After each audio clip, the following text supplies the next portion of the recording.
Hello everyone, it's me Helen Share again. Kumusta po kayong lahat dyan? And I'm back. So for today's video guys, I said goodbye ito guys dahil yung tawag dito. Pupunta tayo at ihahati na namin ang old car dahil hindi na magagamit. At nasira na yung parang anuhan siya ng K. So, pag aayusin siya, hindi na siya talaga, guys, mas mahal pa. So, buti bibili na lang ng other second hand than ipa-repair. So, medyo mahina ang ating dito, guys, ang biyahe natin dito dahil hindi ito masayang road trip. At ihahatid natin sa huling hantungan ang aking pinakamamahal na old car. So, ito talaga ang pinaka sa akin guys, pinaka-close to the heart na car dahil ginagamit ko ito during working days, way back 2 years ago. And then, nung hindi pa ako nanganak, at saka, ito din yung service ko while schooling at yung ng harvest ng mga blueberries and mga mushrooms. So, ito na talaga ang talagang ko talaga na car talaga. Ulit-ulit talaga guys. Hindi talaga ako marunong mag voice overs lang talaga ito guys kasi nasad ako during that time pero tumatawa na ngayon dahil na past is past, okay? So, ang ganda pala ng paligid guys dahil auto pa yan at ngayon lang na-upload. Yes, it's true guys. Very sad talaga ang paghatid niyan guys and very stressful dahil it's my first time na mag-drag ng other car. So, sa kabila ng car guys, may mahabang rope na parang talaga guys. At saka si husband ko ang nade-drive niyan. So, actually, it's my third car na pala guys. But, sad to say, again and again, ihahatid na natin siya.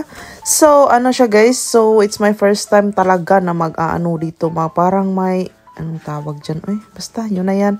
Nasa likod ang old car. Tapos, dinadrag ko lang.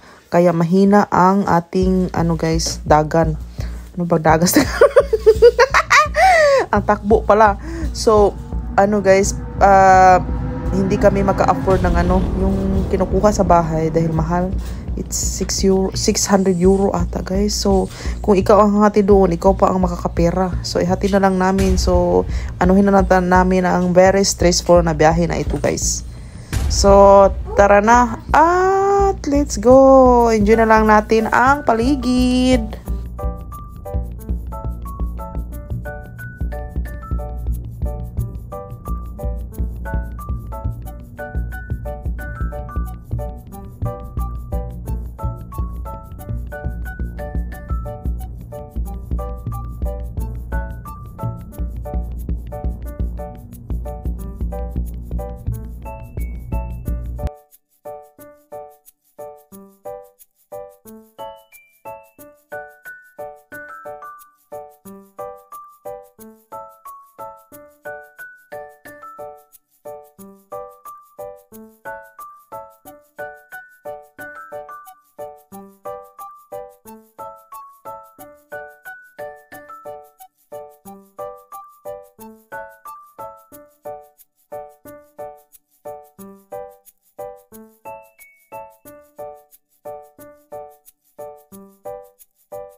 What?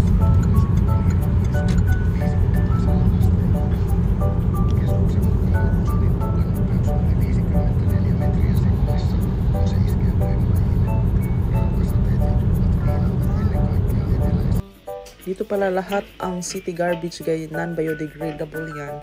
So, dyan nila is-sorting at saka i-dispose. And so, we are here. So, after 32 kilometers guys, ito na yung place talaga na paglalagyan ng old car. Diyan pala guys, oh. And we're waiting for our turn dahil may sila, may parang signal dito.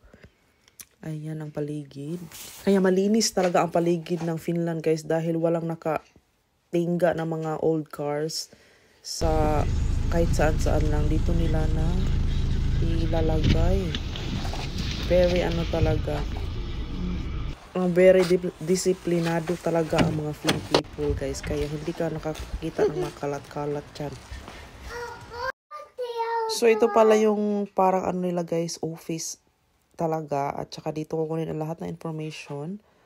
At saka saan mapupunta ang bayad. At saka yan pala yung old car namin na love ko. So feeling guilty talaga ako guys dahil hindi ko namantayan ang anak ko. Siya ang nagkuti-kuti sa yung old car. Ayan, bye-bye. So that's it guys for today's video. Have a good day.